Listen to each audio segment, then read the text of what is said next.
This podcast provides a platform for our guests to share their experiences and inspire our listeners to be brave and bold in pursuit of their dreams. As you listen, we invite you to explore how these concepts apply to your own story. You know what to do. Be great and be grateful. We're mic'd up with Mike DiCioccio. Hey guys, awesome show today. Jam-packed with a lot of value and a tremendous guest that I recently connected with. And he is a content writer, an author, and a voice actor whose career spans more than 25 years. He's written for New York Times, Washington Post, USA Today, National Geographic, GQ, Esquire, and other popular publications. And he's published 13 books, including one that we're going to be highlighting today called Cancer Crossings. Have that right here. We're going to reference it quite a bit. He's also received the Johns Hopkins University Teaching Excellence Award twice and the Professional Achievement Award 3 times. Welcome to the show, Tim Wendel. Mike, great to be with you. How you doing today, man? Oh, man, I'm doing great, and I'm doing even better having someone like you here. You're not only your energy and what you're doing. I always love connecting with people that are doing great things in the world, and I truly mean that from the bottom of my heart. The reason I'm doing this show, I love to showcase people that are high performers and achievers and inspiring because their business is succeeding in an entrepreneurial spirit. That's great, but really, what I'm most interested in when that all of that goes to good, right? And so you've done that. Through your 13 books, but especially Cancer Crossings here. I'll put that up too and let people know how they can get that. TimWendel.com, and that's Tim, WENDEL.com, and you can connect with Tim there.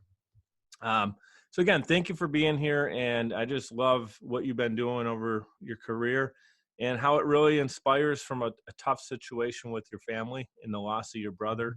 We're going to cover that, but let's introduce the audience to you a little bit. So when did you realize that you had that unique gift for writing? Let's start there. I don't know if I ever had the unique gift, Mike, but I always enjoyed, in a sense, reading. I grew up in Western New York. I grew up in Lockport. I was supposed to be a civil engineer. That's what my grandfather had been. That's what my father was. Let's just say me and math never really got along very well. So yeah, it's a skill you need for that. That's for sure. Yeah, and I didn't seem to have it. Unless you want a calculator on your belt, right? That's right.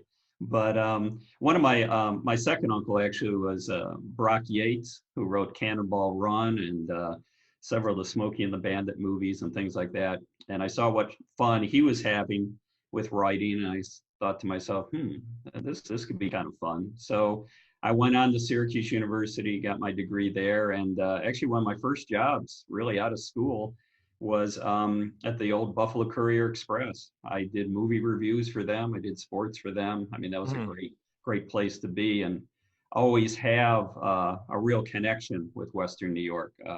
Love coming back. My parents still live up there. So I think sometimes what you're looking for, and what I told my kids in terms of a profession, is what would you do for free?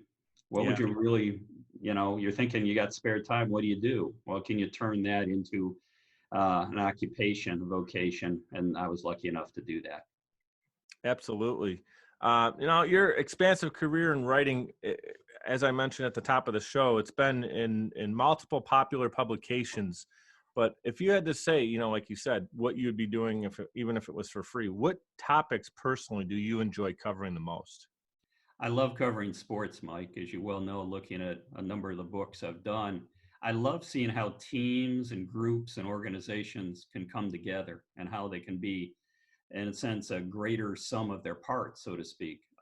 It's kind of funny, we're talking today, a couple weeks before the 40th anniversary of Lake Placid. I was lucky enough to cover that team, even going back to 1979 when they won, when a number of them won the collegiate championship for the University of Minnesota.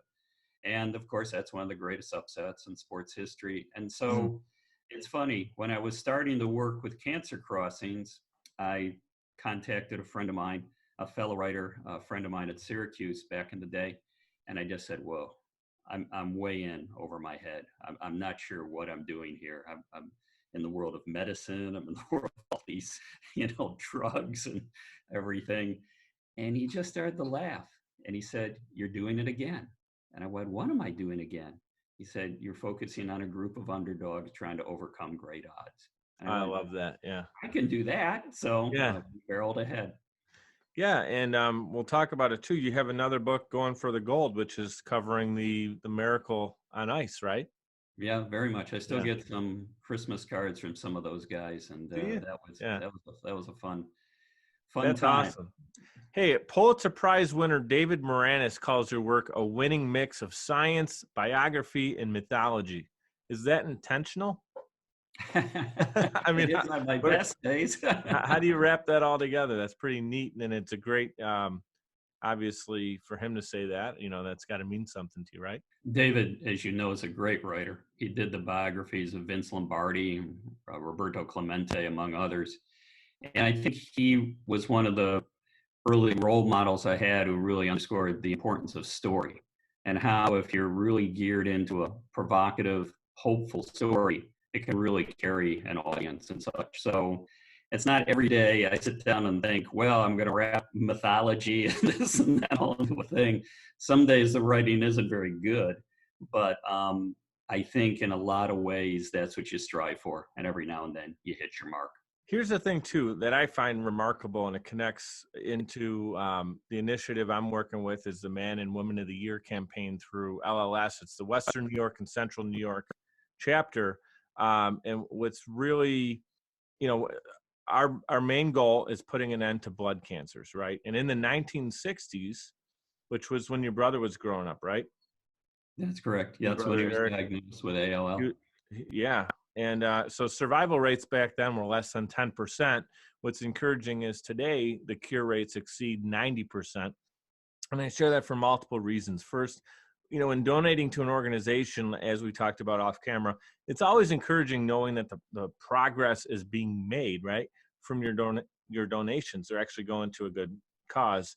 And secondly, your late brother, Eric, he played a part of this. And your book, Cancer Crossings, it's on deck for me next. I didn't read the whole thing. So I want you to enlighten our audience on Eric's story. Sure. Eric was one of many kids back in those times where diagnosed with leukemia, and that was pretty much a death sentence back then. In fact, pretty much at our local hospital, they didn't really know what to do at all. Mm-hmm. Eric was one of maybe, I would say, one of the fortunate ones, was supposed to live maybe a year, ended up living 8 years, so a little over 8, because he came together with something that I think is one of the big success stories ever in Western New York, ever in our part of the world. And that's where at Roswell Park, a group of doctors for not a very long period of time, but all came together. And at that point in time, if you looked up leukemia in the Handbook of Pediatrics, it was a very short entry, Mike. It pretty much said, make the patient as comfortable as possible because he or she probably isn't going to be with us that much longer. Mm-hmm. For these doctors, that wasn't good enough. They decided to take on this disease, even though a lot of the medical community had pretty much thrown up their hands and said, no, we don't want anything to do with it. And they were a remarkable group of people. And both, the doctors and the nurses, they dared to take it on and they made great strides. Some of the people, like one of them was Donald Pinkel, who's from Buffalo. He went on to start St. Jude Hospital in Memphis that you see the ads for. Dr. James Holland headed them up. He just passed on last year. He ended up becoming a force down at Mount Sinai in New York. And what they did was they kind of seized upon many of the things we take for granted today, especially chemotherapy. They started using chemotherapy drugs in combination. Nobody had really done that before. Mm-hmm. And they started to see the cure rate go up. They took what was really a 10% survival rate when my brother was diagnosed in 1966 to today it's 90%. Right. It's funny. Been talking with people in Buffalo and Western New York a little bit. And, at one point somebody said, and I totally agree with him, he said, we should put up a statue to these guys. They were called the Cancer Cowboys. And what they did, I think could have only happened really in Western New York and in Buffalo. Mm-hmm. Yeah, the cancer cowboys. I also heard you call them the Mount Rushmore for cancer research at the time. Now, was it your brother Eric? Was he kind of their when they met him? Was that part of what started to spawn this whole idea, or was it many children in the '60s that were diagnosed locally in this area that they just felt we got to figure something out because really, I mean, 90% chance that these children aren't going to make it. I guess I'm asking, your brother's story stands out and you can relate to it because he's your brother, but was it something that, when did that light bulb go off for, again, I'm going to name Lucius Sinks, James Holland, Donald Pinkle, right? Can you just kind of give us an overview on what advancements you discovered through your brother? Very much. My brother was involved in two of the landmark studies regarding acute lymphoblastic leukemia, ALL. And pretty much, again, it started with these individuals and a couple more, and certainly the nurses were a huge part of it too, pretty much saying this is unacceptable. In essence, we can do better by these kids, whether it's my brother or many of the other kids who were coming into Roswell Park. You got to remember at this point in time, there weren't a lot of cancer centers, Mike. And so, kids with leukemia were coming in from as far away as Ohio, Pennsylvania, et cetera, throughout, New York State. And this group of doctors stepped up. And one of the things I find remarkable about it is it's one thing to say, hey, there's a situation, we've got to do something about it. It's another thing to say, hey, let's try doing something about it, and then get real pushback from your peers and others in the medical community. One reason I brought up cancer cowboys just a little while ago, that's what they were called by many of their peers, but they were also called many other things like killers, poison pushers, misfits, because the prevailing attitude within medicine at that point was leukemia. We can't do anything about it. You guys are making the kids suffer even more. If anything, they were laying out, in essence, the way forward to actually find a cure. Yeah, that's amazing. So it was just the poor attitude of, you're just prolonging it. You're maybe dragging them through this, opposed to just, unfortunately, it's coming to an end, but maybe making it less suffering. But in cases, so were they noticing? Okay, so with your brother, right? It was first 1 year, and he's not going to make it, and then he survived 8 more years. Right now, through those 8 years, was he able to have somewhat of a childhood and have some fun, or was he in consistent pain? No, he had, again, I'm not sure how much pain he was in because he was a very stoic kid. But in essence, my brother and so many kids of this era lived in two worlds. They had the world of the hospital, where they're often outpatient, but if the readings didn't come out, they'd have to stay overnight or whatever it may be. But he had very much a regular childhood. He played hockey like the rest of us. He was down on the pond. He was a Buffalo Sabre fan. He went to games and, played touch football with us, et cetera. And that's one of the things I think, when Cancer Crossings came out, some people said, wow, that must have been tough to do.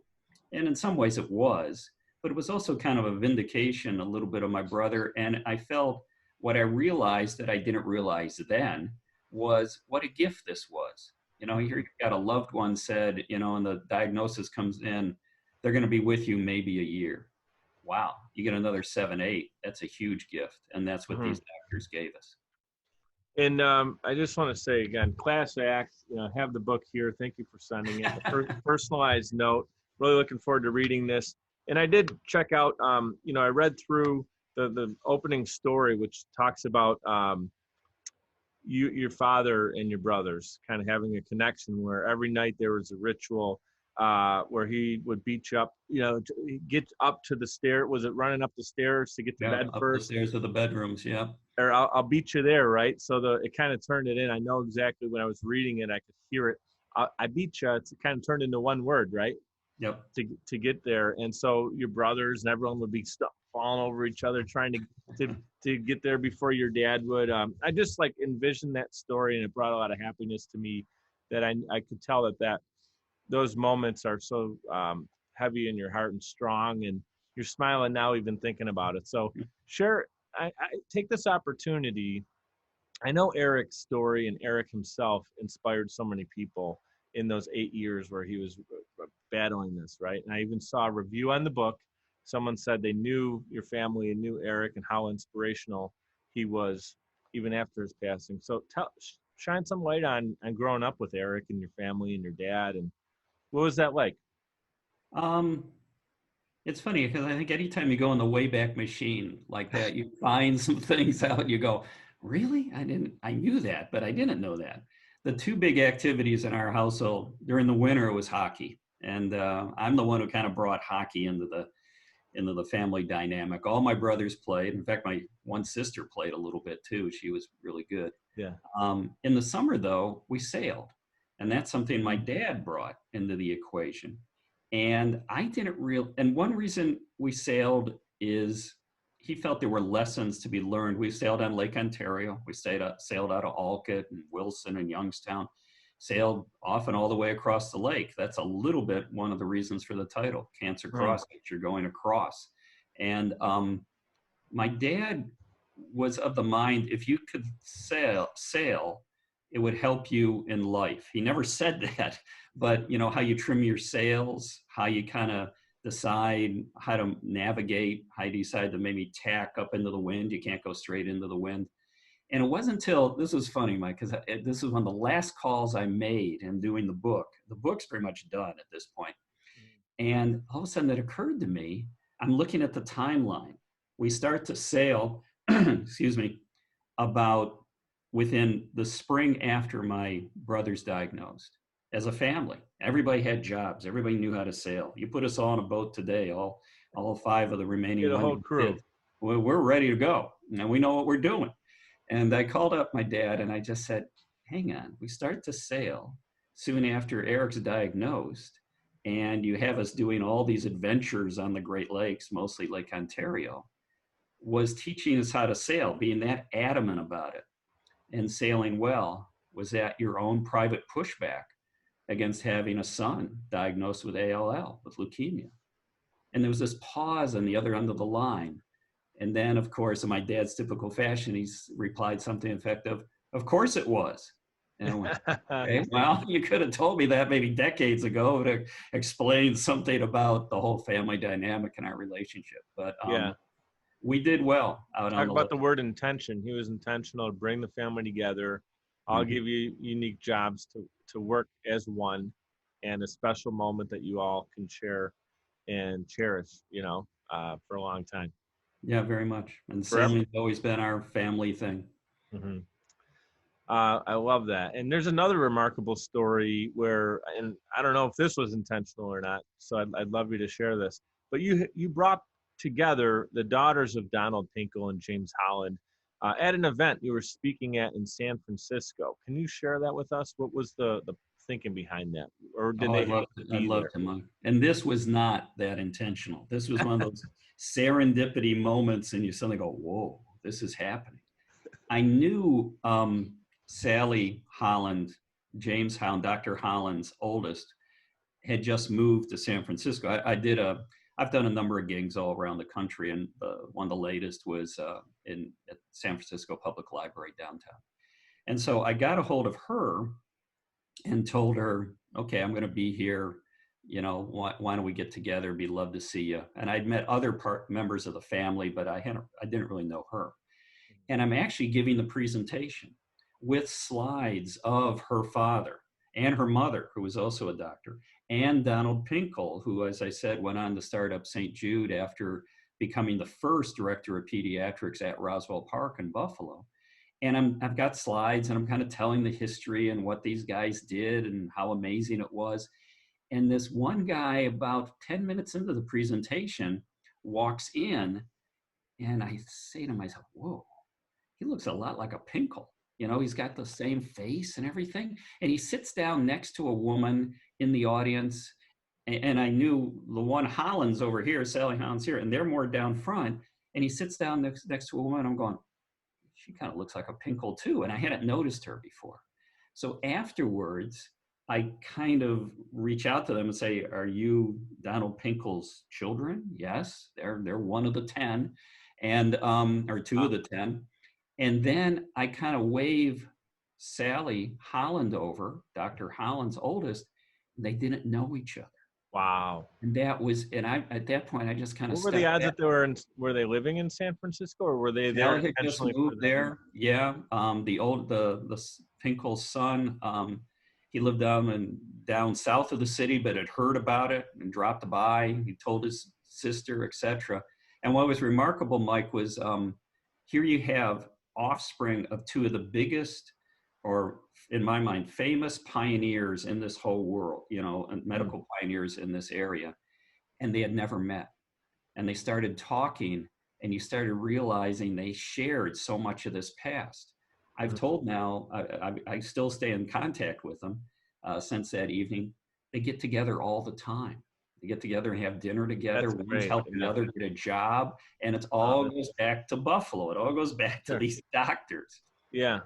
Well, comes back to Buffalo, and it comes back to the heart of Buffalo too. And I feel like the breed of people here are a little bit different. And I've had some guests on my show that have been phenomenal philanthropists from the area, starting organizations to help the greater good. And it's all coming from the heart, And that's another reason I wanted you on the show.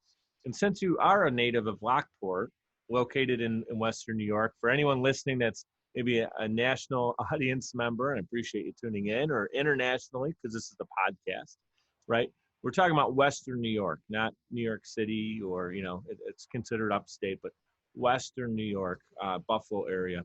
Can you talk about how that is special, what it means to you being rooted here, and how the people, now that you've done a lot of traveling, I saw your resume, talk about how we're a unique breed of people here in Western New York.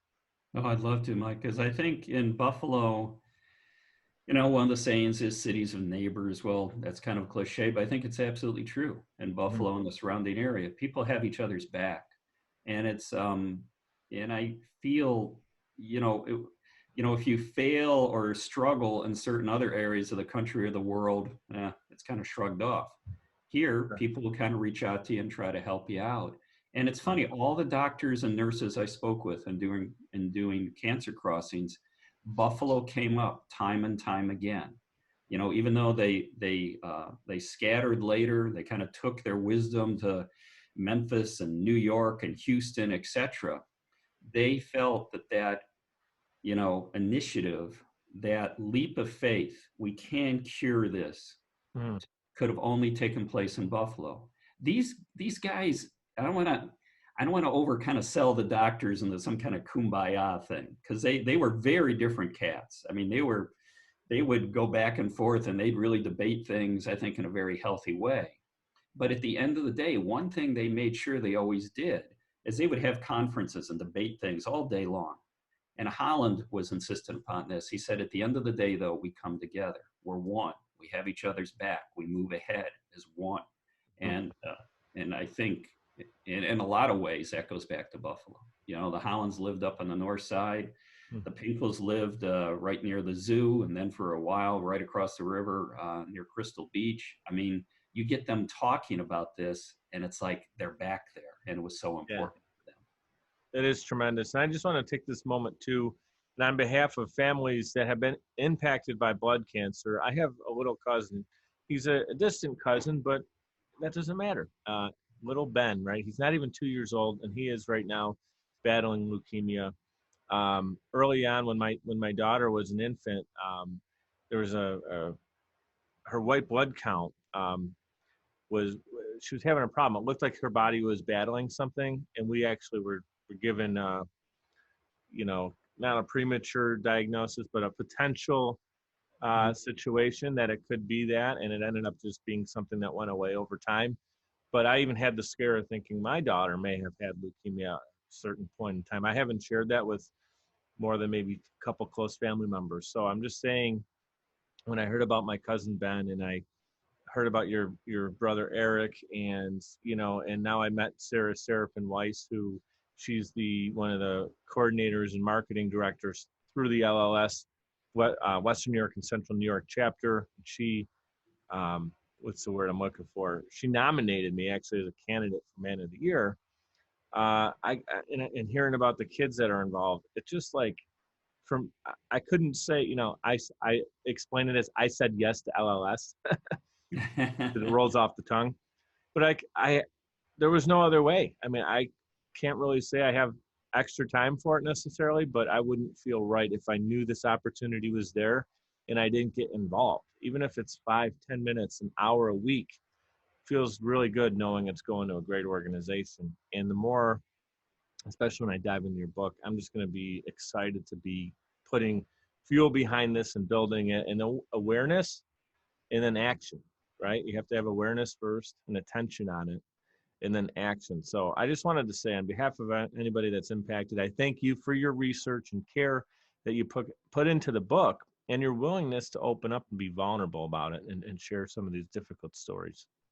Well, and I'm heartened you're on board, Mike. I mean, that's awesome. And as last year, I was one of the keynote speakers at the LLS Gala, and just to be, what ran through my mind that evening is the only way we're going to move ahead with this, and this is what the Cancer Cowboys did, is we have to do it as one. We have to come together, and the more people, the better. And I think that's one of the interesting things going on right now in the country. We're seeing amazing advances medically, but sometimes I wonder, are we all together? And that's going to be the interesting thing, I think, in the next 10 to 20 years. I want to shine light on the rest of your career. You have 13 books now published, and you're working on a new one currently, right? And That's you're in correct. the studio, which is cool, because now when you make a book, you don't just put it on a bookshelf or sell it on Amazon. You do something called record it on Audible. Now, it doesn't have to be you. Some people, maybe they're not comfortable with their voice, but you're also a voice actor in that regard, right? So you do the Audible for your own books? Yeah, I'm doing increasingly more of them. I just finished my third one, and it's funny, it all kind of goes back again to Cancer Crossings in a weird way, because I hadn't thought that much about it. I've had other books and people have voiced them. Okay, fine, I'm moving on to the next thing. But when I finished Cancer Crossings, I remember thinking, whoa, I mean, this story is so near and dear to me. At about the 11th hour, I reached out, and I believe Blackstone had the contract. I said, I want to record it. I want to be the voice. And you could just hear the tone on the other end of the phone going, oh, no. We got some guy who doesn't know what he's doing. He wants to voice his book. And I went in, and I'll tell you, it was one of the most interesting 3 nights of my life ever, because we were on a very strict schedule. We had to do 75 pages a night. My voice went up in smoke a couple of times. I felt like Rod Stewart after a North American tour or something. But I enjoyed it too. And it was funny. You know all this. You know this world. I didn't know this world then. And we got done, and they said, well, in a couple of weeks, you get a phone call to come in for pickups. I didn't even really know what they were talking about, pickups. Yeah. We're cruising bars. I don't know what we're doing. And and so a couple of weeks later, I get the call, and I'm still going, what are we exactly doing, guys? And I was back in the same studio in DC and all this stuff. Now I do my own stuff in my own little studio. But and nobody was quite telling me what I had to do. And I finally snuck into the room, and I'm looking through the pieces of paper, and they had words in yellow highlight. And I'm going, well, these must be the things I've got to redo, I guess. And it was all the medical terms.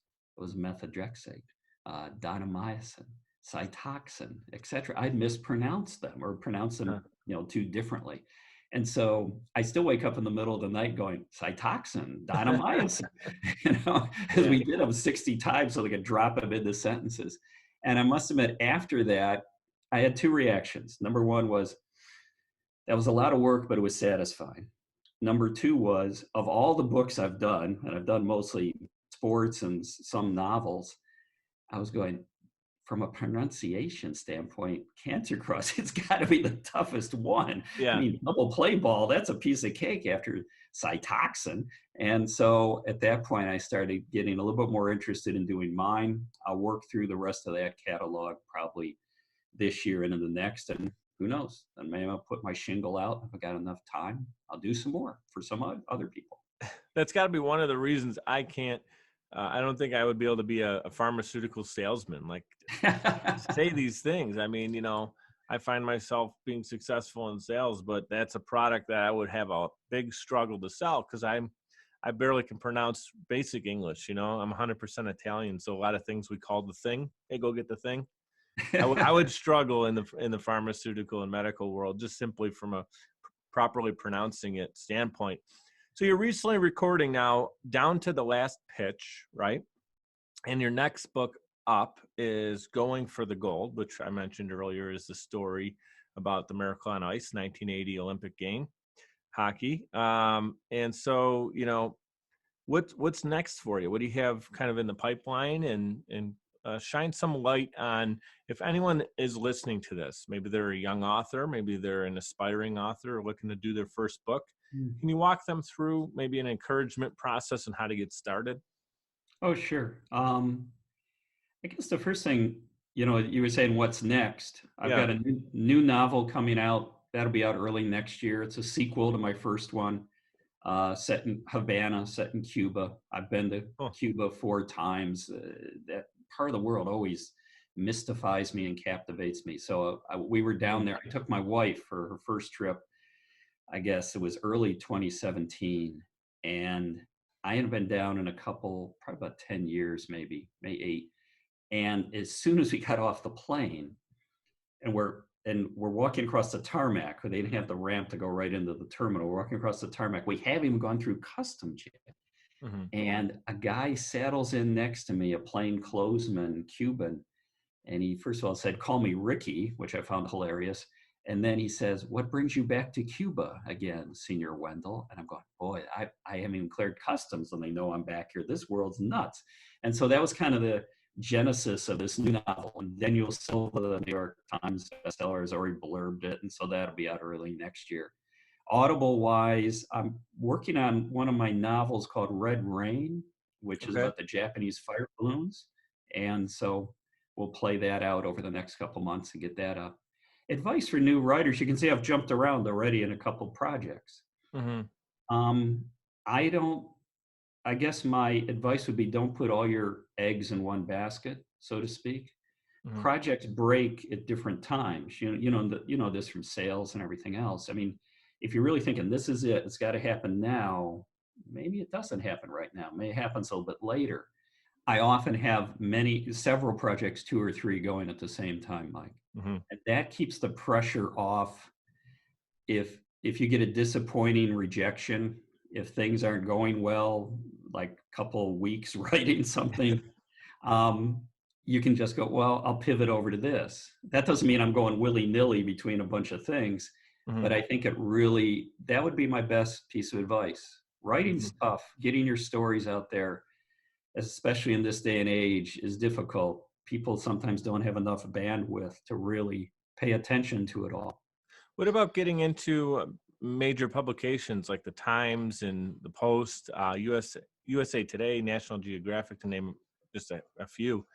How to get into something major like that? Do you have to start in the high school newspaper, then get into your Buffalo or your regional, and then from there, if you're a top writer, and shake hands? It's kind of old school mentality. Do you think in 2020 it has to be done that same way, or? No, I don't think so. I mean, that's roughly the way I did it. Underscore roughly. I was a high school correspondent for the Niagara Falls Gazette. I mean, this type of thing. Obviously worked in Buffalo.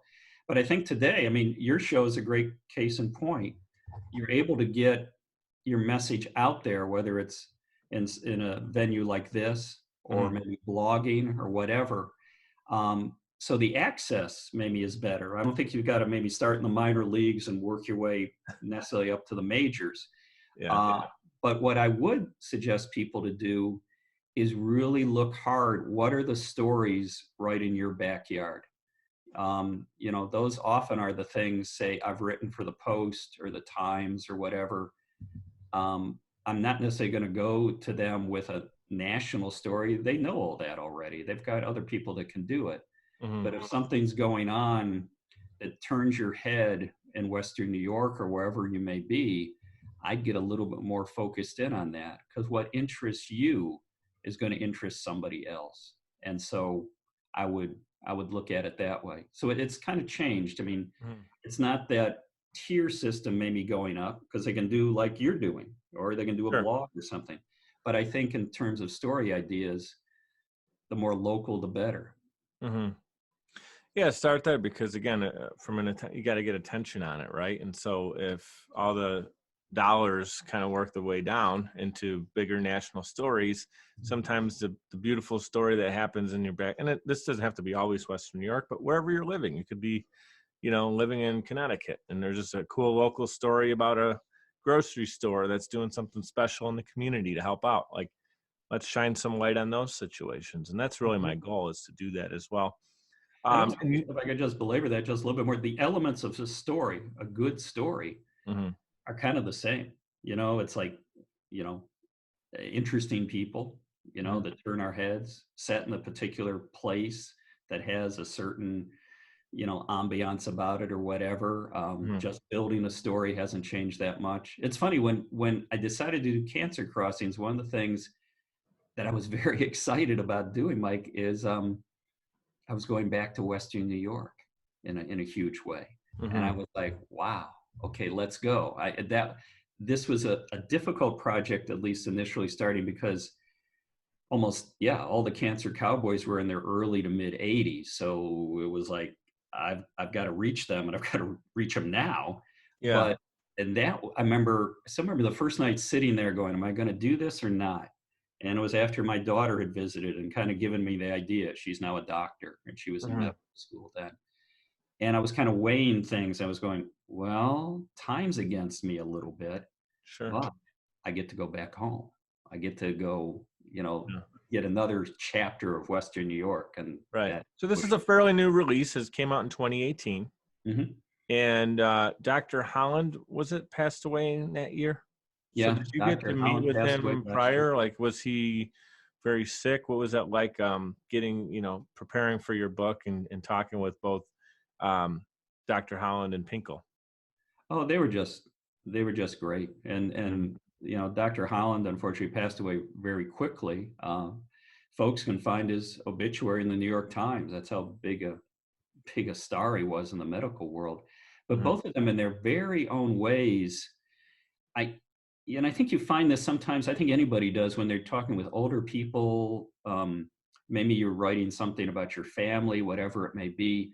Maybe you're doing a family memoir, which this is a big chunk of.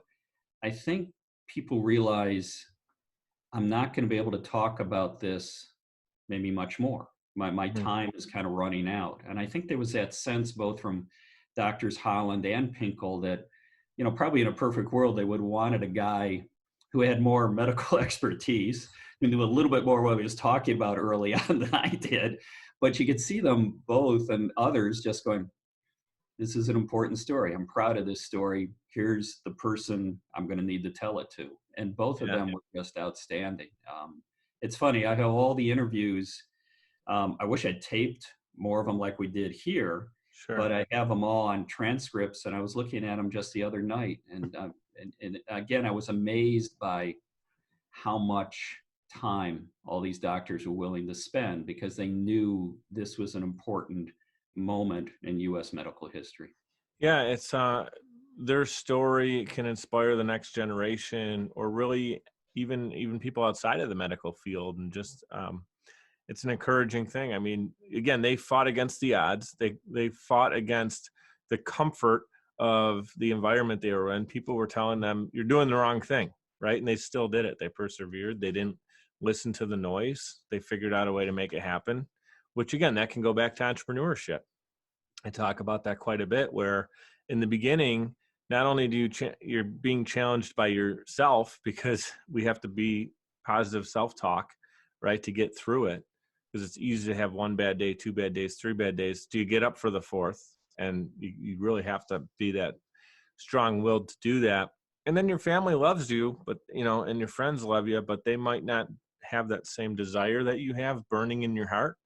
So they want the best for you from a safety, comfort, protection standpoint, which safety, protection, and comfort are not maybe the first three things an entrepreneur is going to experience in their first few years. There's turmoil, right?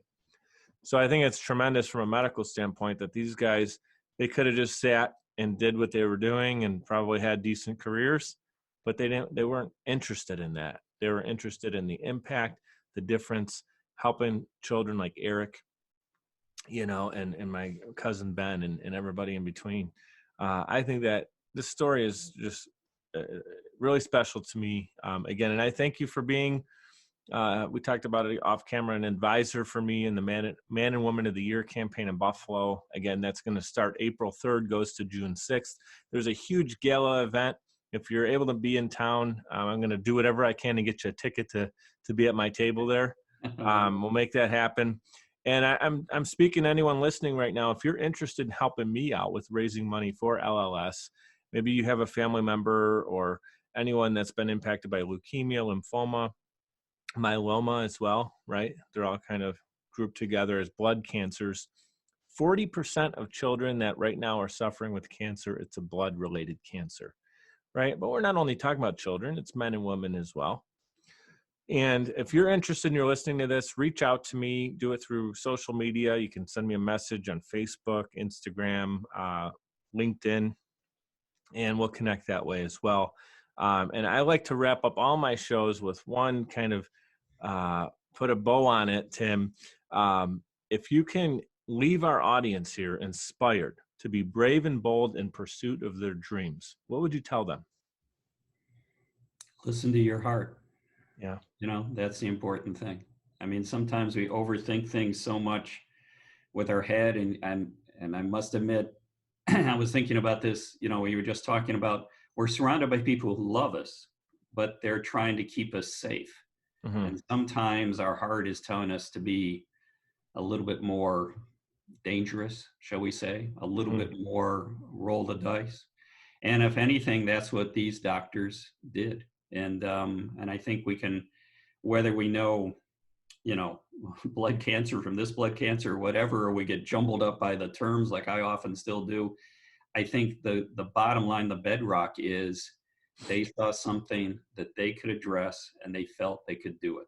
And even though their families at times, even though their mentors, the professors they had at college would say, no, don't go into that field. They knew in their heart they had to. That was their calling, and they had to do it. Mm-hmm. Such a special story. And hey, I want you to know you have a friend here, right here in your hometown, Western New York. And whenever you're in town, stop, give me a call. We'll connect. And, the two of us put our heads together. We can really help out positive impact in the community here. So make sure you stay in touch. And thank you so much for being here. Our audience definitely benefited from the information and the great stories that you're able to share with us today.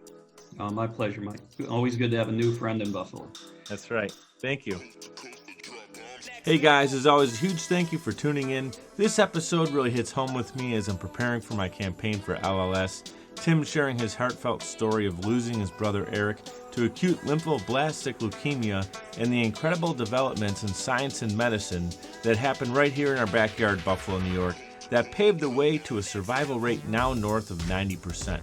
If you're interested in getting involved with LLS, you can join my campaign at mikeduppodcast.com. That's MIKED uppodcast.com.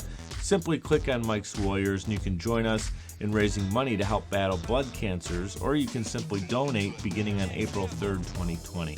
We had our kickoff meeting this week and a workshop this weekend, and there's such a positive energy around the Man and Woman of the Year campaign, and I'm honored to be nominated, and I'm looking forward to the friendly competition as well. Tim delivered a powerful message today on the podcast. Follow your heart, whatever that may be for you. Whatever you feel is the best way that you can serve the universe, do that. How can you serve? What product or service or skill can you use that people need or people want, right? Make that happen. Shout out to everyone who's also been sending feedback. I appreciate the reviews on social media as well, and on Apple and Google Podcasts and Spotify. Thank you guys for making this journey as much fun as it's been. Appreciate you helping spread the love. Check out mikeduppodcast.com. Again, MIKED uppodcast.com. Powered by Social Chameleon. You know what to do. Be great and be grateful.